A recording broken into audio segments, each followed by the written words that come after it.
कैसे हैं आप सभी लोग। आप सभी का स्वागत है अपने YouTube channel learn with focus पर। आज अब हम लोग क्या पढ़ेंगे, केपलर का नियम क्या होता है। ठीक है, केपलर के नियम। तो केपलर ने क्या किया था, केवल प्रेक्षण, खगोलीय प्रेक्षणों के आधार पर कुछ नियम तय किए। वो इस यूनिवर्स में क्या आकाश को देखा करते थे और उसके आधार पे कुछ डाटा थे उनके पास। उस डाटा के आधार पे उन्होंने कुछ निष्कर्ष निकाले। तो केपलर के नियम, तो कोई पूछे केपलर का नियम किस पर आधारित है, तो आप बताएंगे खगोलीय प्रेक्षणों पर आधारित है। किस पर आधारित है? खगोलीय प्रेक्षण पर। ठीक है, इसके लिए इनके पास कोई इंस्ट्रूमेंट नहीं था, केवल प्रेक्षण करते थे। डाटा इनके पास पहले से था और उसका इन्होंने अध्ययन किया। तो उसके आधार पे इन्होंने 3 नियम निकाले। इनका जो पहला नियम था, उन्होंने बताया कि जो प्रत्येक ग्रह है ये सूर्य की दीर्घवृत्ताकार कक्षा में चक्कर लगाते हैं। कि प्रत्येक ग्रह सूर्य के चारों ओर, प्रत्येक ग्रह क्या करते हैं, सूर्य के चारों ओर दीर्घवृत्ताकार। तो एक वृत्ताकार कक्षा ये होती है जो हर सेंटर से दूरी बराबर हो। लेकिन दीर्घवृत्ताकार कक्षा क्या होती है कि वो ऐसे, कभी कभी उनकी दूरी कम, कभी कभी दूरी ज़्यादा। तो कभी कभी दूरी मैक्सिमम होती है और कभी कभी दूरी मिनिमम होती। तो मिनिमम और मैक्सिमम जब कोई ऐसी कक्षा होती है तो इसको दीर्घवृत्ताकार कक्षा कहते हैं। दीर्घवृत्ताकार कक्षा। तो केपलर का जो पहला नियम था, इस पहले नियम को हम क्या कहते हैं कि इसमें जो है प्रत्येक ग्रह क्या करता है, सूर्य के चारों ओर दीर्घवृत्ताकार कक्षा में चक्कर लगाता। ठीक है, तो पहला नियम हो गया, दीर्घवृत्ताकार कक्षा में चक्कर लगाते हैं। लिखने की कोई जरूरत तो है नहीं। दूसरा नियम, पहला नियम क्या होता है कि प्रत्येक ग्रह सूर्य के चारों ओर दीर्घवृत्ताकार कक्षा में चक्कर लगाते हैं। और सूर्य, और ये भी लिख लेना, और सूर्य देखो, सूर्य कहाँ इनके एक फोकस में स्थित होता है। ठीक है, और सूर्य देखो वृत्ताकार कक्षा में केंद्र में, इसमें फोकस, सूर्य कहाँ स्थित होता है, फोकस पर स्थित होता है। ठीक, फोकस पर स्थित होता है। दूसरा नियम उसमें कहते हैं, दूसरा नियम कहते हैं क्षेत्रफलीय चाल का नियम होता है। और इस नियम में दूसरा नियम यह कहता है कि इनकी क्षेत्रफलीय चाल का अनुपात क्या होता है, नियत होता है। ठीक, दूसरा नियम क्या कहता है, इनकी क्षेत्रफलीय चाल का अनुपात नियत होता है, या क्षेत्रफलीय चाल इनकी क्या होती है, नियत होती है। क्षेत्रफलीय चाल कैसे, जैसे मान लीजिए कोई ग्रह चक्कर लगाना चालू करे, ये मैं इसको पहले मिटा देता हूँ। मान लीजिए दीर्घवृत्ताकार कक्षा थी, इसमें ये ना, मान लीजिए कोई ग्रह ये है, किसी समय यहाँ था, फिर मान लीजिए टी समय, कैपिटल टी क्या है, टाइम पीरियड, टी क्या है, टाइम पीरियड है ना। हम उतना ना लेकर हम कह दें कि केवल मान लीजिए ये टी क्या है, यहाँ से यहाँ तक की पहुँचा इतना। तो ये जो समय है ये, तो इनको अगर हम इनके फोकस से मिलाएं तो ये इनका क्या बना, क्षेत्रफल बना। तो ये जो क्षेत्रफल बना है कितने समय में, टी समय में, तो ये क्षेत्रफल है। तो इस क्षेत्रफल को क्या कहेंगे, इस क्षेत्रफल को तय करने में लिया गया समय क्या कहलाएगा, क्षेत्रफलीय चाल। दूसरा, अब मान लीजिए अगली कंडीशन में नज़दीक था, अगली कंडीशन में कैसे है, नज़दीक है। जब नज़दीक हो, ये देखो वो दूरी ज़्यादा है, ये दूरी कम है। अगली कंडीशन में मान लीजिए उतने ही समय में ये यहाँ से यहाँ तक की पहुँचा। तब अगर टी समय में यहाँ से यहाँ तक की पहुँचा तो टी समय में ये दूरी ज़्यादा कवर करा, लेकिन जो इनके बीच का ये क्षेत्रफल है ये इक्वल होगा। ठीक है, इसी को कहा जाता है कि इनके जो क्षेत्रफलीय चाल होती है वो नियत होती है। तो दूसरा नियम क्या कहता है, क्षेत्रफलीय चाल नियत होती है। क्षेत्रफलीय चाल क्या होती है, नियत होती है। ठीक है, क्षेत्रफलीय चाल नियत होती है। ठीक है, ये केपलर का दूसरा नियम कहता है। तीसरा नियम ये कहता है कि जो इनके परिक्रमण काल है, अब परिक्रमण काल में ये माना गया कि मान लीजिए यहाँ से ये पूरा एक चक्कर लगाता है और उस एक चक्कर को लगाने में वो मान लीजिए टी समय लेता है, टी, और इसको हम लोग तब क्या कहेंगे, ये इसका हो गया परिक्रमण काल हो गया। क्या हो गया, परिक्रमण काल। तो कहा जाता है जो इनका परिक्रमण काल होता है, इनकी बीच की औसत दूरी क्यों ले लेते हैं, हर जगह की दूरी लगातार बदलती रहती। मान लीजिए कहीं ये आर औसत दूरी क्या ली जाएगी, कहीं मैक्सिमम R1 R2 R3 करके बहुत सारा निकलेगा, और औसत निकालना आता है कि जो इनके बीच की औसत दूरी है। भाई दूरी बदल रही लगातार, और जब कोई चीज़ परिवर्तित हो तो हम क्या निकालते हैं, औसत। तो कहा गया कि जो इनके बीच की औसत दूरी, जो परिक्रमण काल है इनके बीच, इनके केंद्र सूर्य के मतलब फोकस से मिला, ग्रह को फोकस से मिलाने वाली बीच की दूरी ना, मिलाने वाली दूरी के घन के अनुक्रमानुपाती होता है। देखो कहा जाता है कि जो इनके बीच का परिक्रमण काल है, किसी ग्रह का परिक्रमण काल, किसी ग्रह का परिक्रमण काल, परिक्रमण काल का वर्ग, परिक्रमण काल का वर्ग, किसका वर्ग, परिक्रमण काल का वर्ग किसके अनुक्रमानुपाती होती, उस ग्रह को सूर्य से मिलाने वाली दूरी, औसत दूरी कर लेना क्योंकि दूरी बदलती रहती है। औसत दूरी को ए से दिखाओगे तो ए रखोगे, आर से दिखाओगे तो आर, हम यहाँ पे आर रख रहे हैं। औसत दूरी आर के घन के अनुक्रमानुपाती होते, घन के अनुक्रमानुपाती होता है। ठीक, अनुक्रमानुपाती होता है। ठीक, मतलब इनके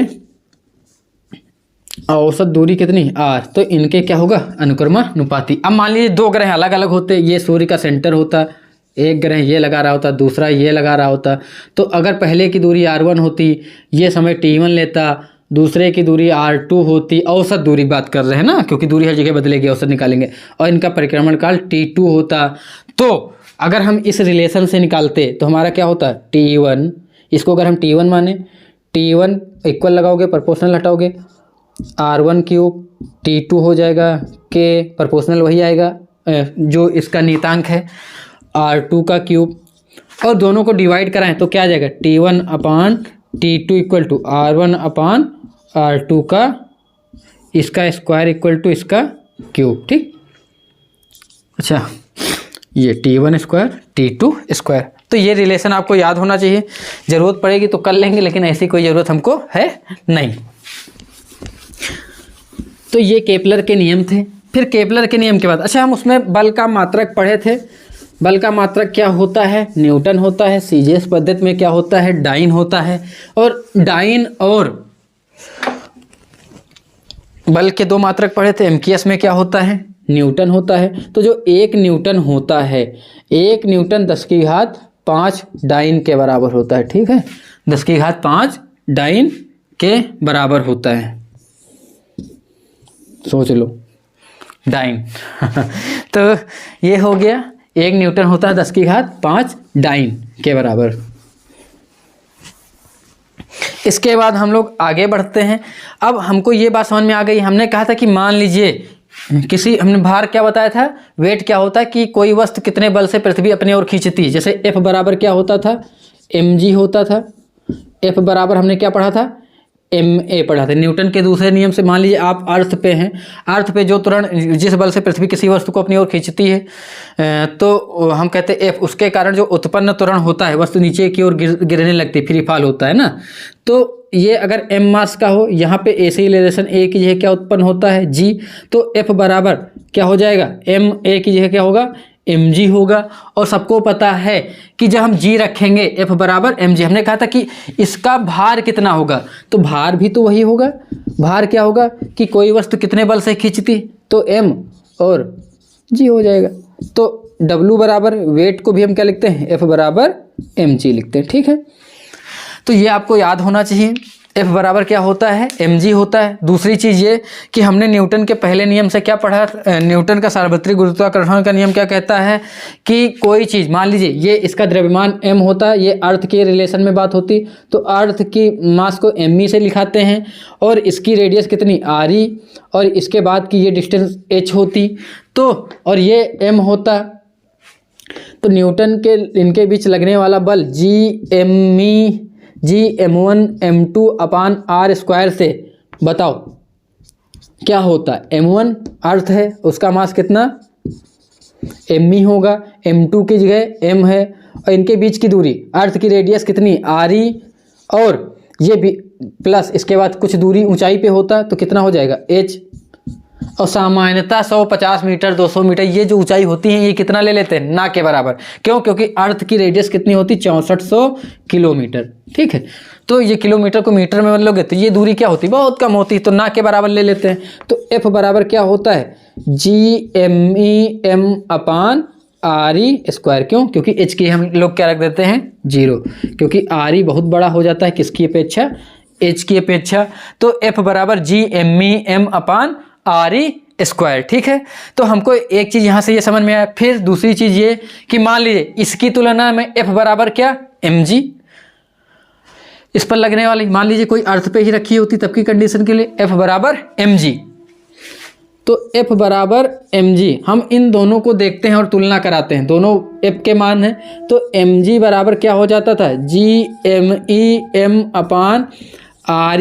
m से m कट जाता है तो g बराबर क्या रिलेशन आता है, GME/RE²। g क्या है, गुरुत्वीय त्वरण है। ठीक है, यहाँ से हमको g की वैल्यू, g की औसत वैल्यू ली जाती है। क्यों? क्योंकि अर्थ पे अर्थ की आकृति, आकार, घूर्णन, इन सब के कारण g का मान बदलता रहता है। g क्या है, गुरुत्वीय त्वरण है, और वो इसलिए उसका क्या लेते हैं हम लोग, औसत मान लेते हैं। और औसत मान कितना लेते हैं, 9.81, और उसको लगभग 9.8 लिखते हैं। ठीक है, 9.8। तो जी का औसत मान कितना होता है, 9.8 मीटर प्रति सेकंड स्क्वायर। क्यों? क्योंकि त्वरण है, और त्वरण का मात्रक क्या होता है, मीटर प्रति सेकंड स्क्वायर। तो पृथ्वी क्या है, पूर्णतः गोलाकार नहीं है, चपटी है, तो इसके आकार पे भी बदलता रहता है। क्यों? सबको पता है कि ये पृथ्वी क्या है, पूर्ण गोलाकार नहीं है, कुछ इस शेप में है। तो ये वाली डिस्टेंस थोड़ी कम होती है त्रिज्या, और इधर की त्रिज्या मैक्सिमम होती। तो हम कह सकते हैं कि विषुवत रेखा पर, कहाँ, विषुवत रेखा पर r क्या होगा, ज़्यादा होगा। ठीक है, मतलब पृथ्वी की त्रिज्या ज़्यादा होगी। और ये ध्रुव हैं, तो ध्रुवों पर, ध्रुवों की त्रिज्या क्या होगी, ध्रुवों पर r ही लिख लो, पृथ्वी की रेडियस को r से दिखाते हैं।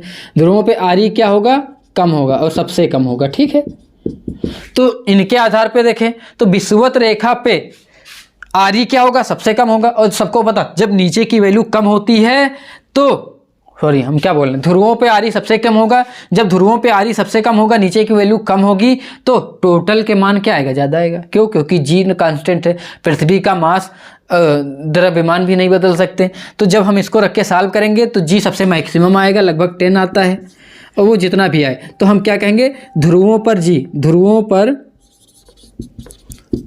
पर जी क्या होता है, सबसे अधिक होता है। सबसे, कई बार पूछते हैं ऐसे प्रश्न, क्या आता है कि जी का मान सबसे ज़्यादा कहाँ होता है, तो बताएंगे ध्रुवों पर जी का मान सबसे ज़्यादा होता है। सबसे कम कहाँ होगा, विषुवत रेखा पर। क्यों? क्योंकि आर ही सबसे ज़्यादा होगा। और विषुवत रेखा पर सबसे कम, विषुवत रेखा पर जी का मान क्या होता है, सबसे कम। ठीक है, इसके बाद एक प्रश्न और आता है कि पृथ्वी के घूर्णन के कारण जी का मान घटता है कि बढ़ता है। तो पृथ्वी के घूर्णन के कारण भी जी का मान उसके कारण बदलता भी है, तो उसके कारण भी मान क्या होता है, कम होता है। ठीक, तो पृथ्वी के घूर्णन के कारण भी जी का मान परिवर्तित होता है, ये आप लोग याद रखेंगे। तो यहाँ तक कि कोई कन्फ्यूजन आपको नहीं होनी चाहिए। जी बराबर GME/RE² हम लोग इतना कर चुके हैं। अब इसके बाद आगे देखते हैं, इसमें अगर कोई कन्फ्यूजन हो तो आप लोग पूछ लीजिए। फिर इसके बाद आता है अगला, पलायन वेग क्या होता है, क्या पलायन वेग क्या होता है। ठीक है, तो पलायन वेग को कहते हैं एस्केप वेलोसिटी। न्यूटन भाई साहब ने सबसे पहले सोचा था पलायन वेग को हम लोग क्या कहते हैं, कभी केवल मान ही पूछ लेते हैं आप लोग में, ज़्यादा इसके बारे में नहीं पूछा जाता है एस्केप वेलोसिटी, लेकिन हम थोड़ा सा बता दे रहे हैं। एस्केप वेलोसिटी उन्होंने क्या सोचा था कि मान लीजिए अर्थ की सरफेस पे कोई आदमी खड़ा हो और ये चिंगू अगर यहाँ पे खड़े होके कुछ फेंकें, तो मान लीजिए सबसे पहले फेंकेंगे, थोड़ा फोर्स लगाएंगे, वेग से फेंकेंगे तो यहाँ आके गिर जाएगा, और वेग लगाएंगे तो यहाँ आके गिर सकता है, और लगाएंगे इतने गिर सकता है, और लगाएंगे इतने गिर सकता है, और मान लीजिए थोड़ा सा ज़्यादा वेग दे दे तो ये क्या हो सकता है, इसकी वृत्ताकार कक्षा में चक्कर लगा सकता है। ऐसे कंडीशन हो सकती थी। और तेजी से फेंके तो ये वृत्ताकार ना लगाकर क्या लगाएगा, दीर्घ वृत्ताकार लगाने लगेगा। और तेजी से फेंकें तो ये वृत्ताकार ना होकर परवलयाकार बना लेगा। तो सबसे पहले गिर सकता था, उसके बाद बढ़ा दिए तो कौन सी चक्कर लगाएगा, वृत्ताकार। वृत्ताकार के बाद कौन सा लगा सकता था, दीर्घवृत्ताकार, ठीक। जैसे सारे ग्रह परिक्रमण करते हैं, सारे नहीं, एक दो ग्रह बुध शुक्र जो नजदीक वाले हैं उनका जो है क्या है, दीर्घवृत्ताकार में है, नहीं बाकी सारे ग्रह लगभग वृत्ताकार कक्षा में चक्कर लगाते हैं, ये आप लोग याद रखना, ठीक है। वो सामान्यता उन्होंने बताया था। फिर उसके बाद ये कौन सा आता है, परवलयाकार, परवलयाकार पथ बनाते हैं। फिर ये अति परवलयाकार, कौन सा, अति परवलयाकार। इसके बाद क्या होता है, और ज़्यादा तेज फेंक दोगे तो गेंद क्या करती, पलायन कर जाती, मतलब कोई भी कक्षा में चक्कर नहीं लगाएगी, फिर वो वापस आएगी ही नहीं। इतने पथ बनाएंगे। इसके बाद और ज़्यादा तेज अगर हम फेंक देते हैं किसी गेंद को, मान लीजिए कोई चीज़ जैसे पृथ्वी से फेंक दी जाए, वो पुनः वापस ना आए, तो वो जितना वेग होता है वो क्या कहलाता है, पलायन वेग। तो पलायन वेग कौन सा वेग होगा कि वह वेग जिस वेग से किसी भी वस्तु को पृथ्वी से फेंक देने पर वह पुनः पृथ्वी पर वापस लौट के ना आए, अर्थात पलायन कर जाए, वो न्यूनतम वेग क्या कहलाएगा, उसका पलायन वेग कहलाएगा। तो देखो सबका वेग अलग अलग होता है, वृत्ताकार में फेंकने के लिए अलग वेग होता है, दीर्घवृत्त के लिए अलग होगा, परवलय के लिए अलग होगा, अति परवलयाकार के लिए अलग होगा, और पलायन वेग की वैल्यू अलग होगी। तो इनके आधार पे बताया गया। तो किसी भी ग्रह के लिए पलायन वेग का मान कितना होता है, 2gr होता है। कितना होता है, 2gr। कहाँ से निकाला गया, ये सब बहुत ज़्यादा तुम लोग के लिए विषय है नहीं, चाहे तो समझ सकते हैं पलायन वेग कहाँ से निकाला गया। किसी भी ग्रह को दी गई ऊर्जा आप लोग पढ़ेंगे तो प्लस होती थी Gm/r होता था, ये अर्थ के लिए, अर्थ के सापेक्ष में। और किसी भी ग्रह के लिए कितना होता है, उसकी काइनेटिक एनर्जी, जिस वेग से फेंकेंगे तो काइनेटिक एनर्जी कितनी होगी, 1/2 mv² होती है। और mv चूँकि स्केप के लिए E लिख सकते हैं, तो इन दोनों को तुलना करा दें, दोनों ऊर्जा के भाग हैं, तो K बराबर कितना हो जाएगा, U हो जाएगा। तो हम लोग अगर तुलना करें तो Gme, ये उन बच्चों के लिए जो थोड़ी बहुत फिजिक्स पढ़े हुए हैं, नहीं बाकी सबके लिए नहीं है, ठीक है, ना ही पूछा जाएगा ऐसा कुछ। लेकिन अगर मन में प्रश्न है कि कहाँ से आया होगा क्या है, तो उसको जानना चाहो तो ये ना M से M कट जाएगा, Gme/m/r²। हम यहाँ से v निकाल लें, वही v कौन सी, स्केप वेलोसिटी, E से स्केप, v से वेलोसिटी, तो v² कितना हो जाएगा, 2 इधर जाएगा, तो 2gme/ क्या होगा, re, 2gme/ क्या होगा, re होगा, ठीक है। और अब इसके बाद देखो, इसको स्क्वायर हटाएंगे तो इधर क्या आ जाएगा, रोड में आ जाएगा, 2gme/re, ठीक। और इसके बाद ये हो गया इसके पलायन वेग की वैल्यू। और इसमें हम इसको सॉल्व भी कर सकते हैं, सॉल्व करके कितना लिख सकते हैं, क्योंकि पृथ्वी का गुरुत्वीय त्वरण सबको पता है, उसकी वैल्यू 9.8 मीटर प्रति सेकेंड स्क्वायर। कितना होता है, 9.8 मीटर प्रति सेकेंड स्क्वायर होता है। अच्छा, सबको पता है Gme/g/r²। अभी हम लोगों ने क्या देखा था, प्रूव किया था, G इक्वल टू कितना आया था, Gme/r² आया था। क्यों, G इक्वल टू क्या आया था, Gme/r²। अगर हम इसको तोड़ के लिखें तो कितना हो जाएगा, Gme/re × 1/re, ठीक। और Gme/re की जगह हम लोग क्या लिख सकते हैं, G लिख सकते हैं, ठीक है। क्या लिख सकते हैं, G लिख सकते हैं। Gme/re की जगह क्या लिख सकते हैं, बोलो, मैंने क्या बोल दिया, यहाँ देखो, इसको मैं इधर उठा के लेके आते हैं, 2gme/ क्या लिखा हुआ है, re। हम लोग अगर एक re नीचे एक re ऊपर से गुणा कर दें तो कोई फर्क नहीं आएगा, लेकिन re क्या बन जाएगा, re² हो जाएगा। और जब ये re² होगा तो इस टोटल की वैल्यू कितनी लिखेंगे, g लिखेंगे, तो क्या हो जाएगा, 2g, और ये टोटल कितना हो गया, g हो गया, और ये re है ही है, तो कितना हो जाएगा, 2g re, है ना। ये तो अर्थ के संबंध में था, रेडियस लगा देते हैं। और किसी अन्य ग्रह के लिए बात है तो हम इसको हटा भी सकते हैं, तो ve कितना होता है, √2gr। और g क्या होगा, उस ग्रह का गुरुत्वीय त्वरण कितना है, और r वैल्यू, और इनको हम रख के अर्थ के साथ सॉल्व करेंगे तो g भी कांस्टेंट है, m भी कांस्टेंट है, re भी कांस्टेंट होगा। क्यों, क्योंकि उसकी रेडियस फिक्स होगी, तो उस ग्रह की त्रिज्या पता है, द्रव्यमान पता है, g 6.67 × 10⁻11 होगा ही। और रख के जब सॉल्व करेंगे तो इसकी वैल्यू निकल के आती। अर्थ के सापेक्ष जब हम इसको निकालते हैं तो ये हमारा आता है 11.2 किलोमीटर प्रति सेकेंड। तो पृथ्वी का पलायन वेग कितना होता है, 11.2 किलोमीटर प्रति सेकेंड। आपसे केवल इतना ही पूछा जाएगा कि पृथ्वी पर पलायन वेग का मान, पृथ्वी पर पलायन वेग का मान पलायन वेग का मान, ठीक है। और पृथ्वी पर पलायन वेग का मान कितना होता है तो आप लोग बता देंगे 11.2 किलोमीटर प्रति सेकेंड, अर्थात इस वेग से किसी भी वस्तु को फेंक दिया जाएगा तो वो पुनः पृथ्वी की कक्षा में वापस नहीं लौटेगा, सदैव के लिए पलायन कर जाएगा, ठीक है, अंतरिक्ष में कभी पुनः वापस नहीं आएगा। तो ये हो गए हमारे पलायन वेग का मान हो गया, यही पूछा जाता है, ये आपको याद भी होना चाहिए। इसके बाद यहाँ तक कि कोई कन्फ्यूजन आपको नहीं होनी चाहिए। फिर आता है कि जो तारे हैं, तारे कौन से होते हैं, जो क्या करते हैं, जिनमें अपना स्वयं का प्रकाश होता है। क्या होता है? स्वयं का प्रकाश होता है ना। ग्रह क्या होते हैं? ग्रह वे जो सूर्य के चारों ओर चक्कर लगाते हैं। उपग्रह कौन सा? जो पृथ्वी के चारों ओर चक्कर लगाता है। पृथ्वी का उपग्रह का नाम क्या है? चंद्रमा है। पृथ्वी के उपग्रह का नाम क्या है? चंद्रमा। इसके बाद आता है कि जो भारहीनता की स्थिति पूछते हैं, उपग्रहों में भारहीनता। क्या पूछते हैं? उपग्रहों में भारहीनता, ठीक है। अगला प्रश्न आता है उपग्रहों में भारहीनता। उपग्रहों में भारहीनता, ये उपग्रह कौन से होते हैं? आर्टिफिशियल होते हैं, कृत्रिम, जो बनाए जाते हैं, रॉकेट के द्वारा छोड़े जाते हैं अंतरिक्ष में। भारहीनता, देखो किसी भी भारहीनता की स्थिति कब आती है? जब प्रतिक्रिया बल शून्य हो जाए। कौन सा बल? प्रतिक्रिया बल क्या हो जाए? शून्य हो जाए। अर्थात जैसे हम पृथ्वी पे चलते हैं तो क्या धक्का देते, पृथ्वी हमको भी धक्का देती, प्रतिक्रिया लगाती, एक्शन का रिएक्शन होता है। और अगर ये ना होता तो क्या प्रतिक्रिया मिलती ना, हम चल नहीं पाते। तो क्या होते, जब प्रतिक्रिया शून्य हो जाती तो हमको अपना कोई भी भार महसूस ना होता, ठीक है। तो उस स्थिति में भारहीनता की स्थिति कब होती? जब प्रतिक्रिया ही ना हो।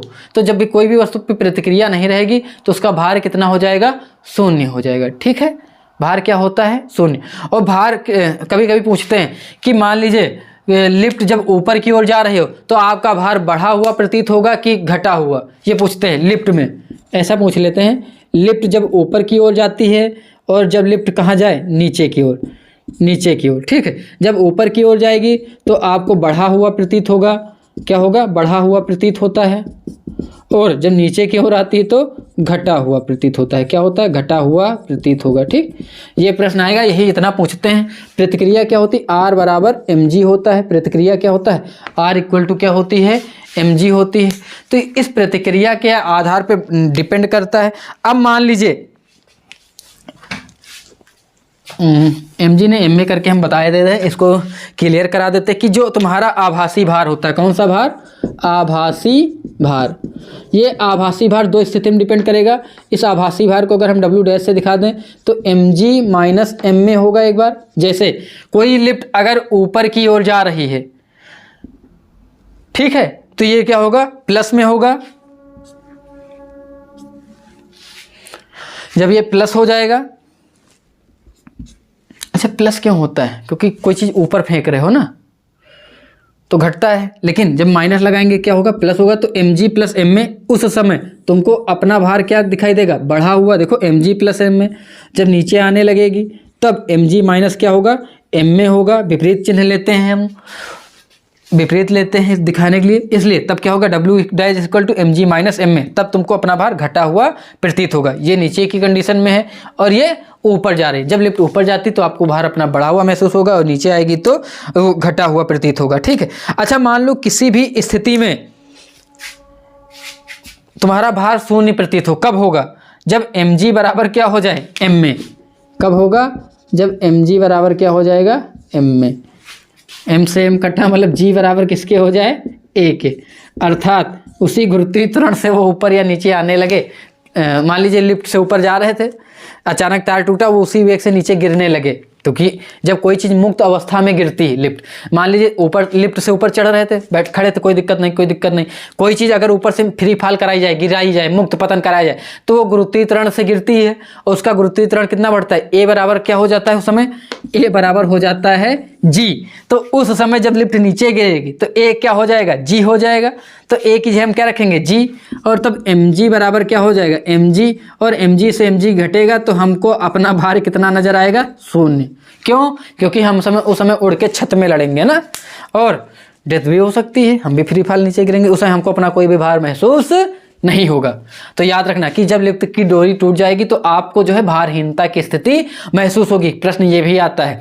ऐसे यही कारण है कि जब कोई सैटेलाइट ऊपर जाता है तो उसमें उसको नीचे यान से कोई भी प्रतिक्रिया नहीं मिलती है और वहाँ पे लोग तैरते रहते हैं। क्यों? क्योंकि उस समय उनका कोई भी भार नहीं होता, वो अपनी भारहीनता की स्थिति में महसूस करते हैं। याद रखना, भार शून्य होता है, द्रव्यमान शून्य नहीं होता। द्रव्यमान जो उसकी क्वांटिटी है वो वही रहती है। तो ये आपको याद होना चाहिए। इसके बाद अगला हम लोग पढ़ेंगे, तो यहाँ तक की हो चुका है। इसके बाद हाँ, थोड़ा सा संवेग देख लेते हैं कि संवेग क्या होता है। संवेग हमको लगता है हमने छोड़ दिया था।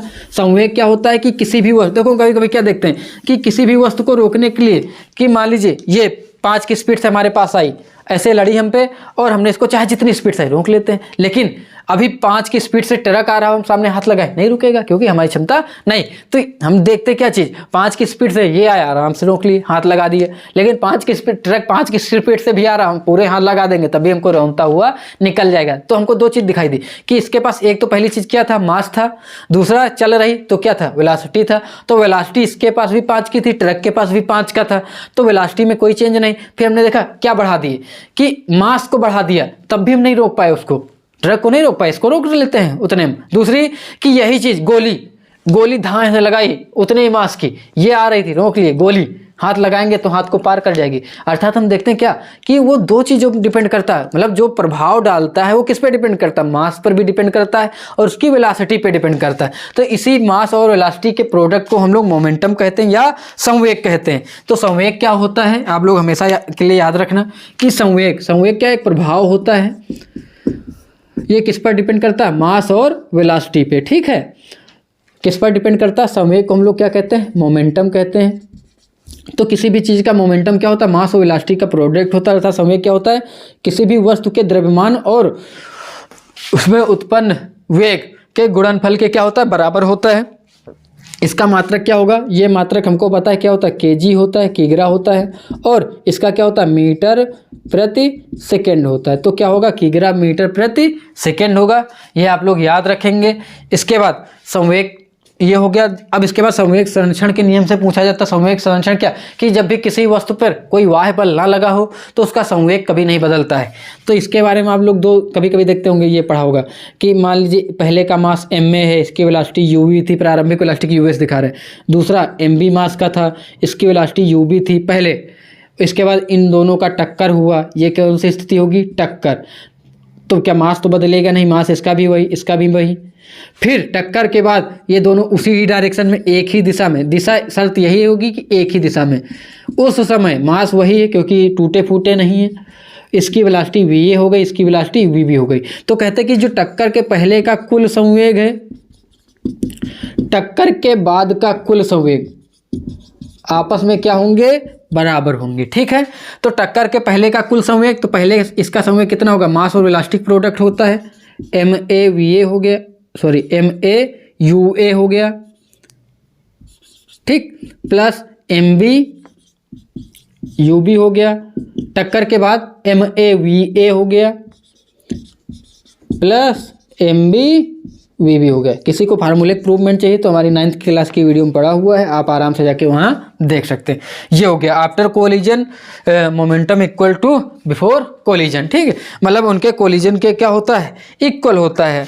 कि संवेग जो है, संवेग संरक्षण का सिद्धांत क्या कहता है कि टक्कर के पहले का कुल संवेग टक्कर के बाद का कुल संवेग क्या होगा, नियत होगा। तो कोई आउट ऑफ फोर्स ना लगा हो, आपस की कोई कंडीशन से, बाहरी फोर्स से कोई मतलब नहीं। शर्त यह है कि कोई आउट ऑफ फोर्स लगा के उसको डिस्टर्ब ना कर रहा हो। इन दोनों की आपस की स्थिति थी, इसलिए ये ऐसा है। ठीक है, तो यहाँ तक कि आपका हो चुका है, आपको यहाँ तक कि कोई दिक्कत नहीं होनी चाहिए। इसके बाद एक और आता है, इम्पल्स आता है। इम्पल्स के बारे में बताना जरूरी हो तो बता दें, इम्पल्स है ना। इम्पल्स क्या होता है, इम्पल्स को हम लोग आई से दिखाते हैं। किससे दिखाते हैं, इम्पल्स। इम्पल्स ऑफ फोर्स उसको कहते हैं, इम्पल्स ऑफ फोर्स। तो इम्पल्स क्या, बल का आवेग होता है, बल का आवेग। आवेग को आई से दिखाते हैं। आई कितना होता है, एफ इंटू डेल्टा टी। अच्छा, डेल्टा टी क्या मतलब, बहुत ये इम्पल्स आप ये समझ लीजिए पापा का थप्पड़, बहुत कम समय के लिए, एकदम सेकंड भर के समय के लिए बहुत तेजी से पड़ा, सेकंड से भी कम समय लगा, तो हम क्या कहेंगे, वह बल जो बहुत कम समय के लिए किसी भी वस्तु पर आरोपित होता है तो तो वह बल और उसका जो गुणन समय, उन दोनों समय के अंतराल का गुणनफल ही क्या कहलाता है, उसका इम्पल्स आवेग। तो आवेग होता है बहुत तेज है, लेकिन बहुत कम समय के लिए काम करता है। आप अचानक रोड पे निकले, सामने से एक मोटरसाइकिल आई, आपके पैर के ऊपर से निकल गई, तो देखो इम्पल्स लगातार ऐसे बदलता है, चढ़ेगी तब क्या होगा, एक समय आएगा मैक्सिमम होगा, फिर जैसे उतरने लगेगी घट जाएगा। तो इम्पल्स का हम लोग ग्राफ बनाते हैं तो कुछ इस प्रकार ऐसे प्राप्त होता है, मैक्सिमम भी होता है फिर घट जाता है, और ये समय क्या होता है, डेल्टा टी होता है। ये इसकी मैक्सिमम पोजीशन होती है आई की, ठीक है, आई मैक्स। तो बढ़ता है फिर अचानक घटता हो बहुत कम समय में, इतने कम समय जैसे पापा का थप्पड़, आप जा रहे थे रोड पे, साइकिल आपके पैर पे चढ़ी निकल गई, आप ई करे तब तक वो जो है पार हो गई, नहीं पता चला, कान पे ना पड़ जाए कि बहुत देर तक गूंजता रहे, इको होता रहे। तो इम्पल्स आप फोर्स आपको भी समझ में आ गया होगा। इसके बाद यहाँ तक कि अब आपको कोई दिक्कत नहीं होगी, ठीक है। जी के मान में परिवर्तन भी जी क्या होता है, ध्रुवों पर सबसे ज़्यादा होगा, विषुवत रेखा पर सबसे कम होता है, ठीक है। तो आज की क्लास को हम लोग यहीं समाप्त करते हैं। इसके बाद हम लोग चालू करेंगे मॉडर्न फिजिक्स चालू करेंगे, ठीक है। अगर आप लोग चाह रहे हैं कि मॉडर्न फिजिक्स पढ़ाई जाए तो हम लोग इसी के साथ में मॉडर्न फिजिक्स भी पढ़ाएंगे, आधुनिक भौतिकी, बहुत अच्छा मजा आएगा कि उसमें प्रमाण की संरचना, नाभिक, इनके बारे में थोड़ा बहुत जानेंगे, ठीक है।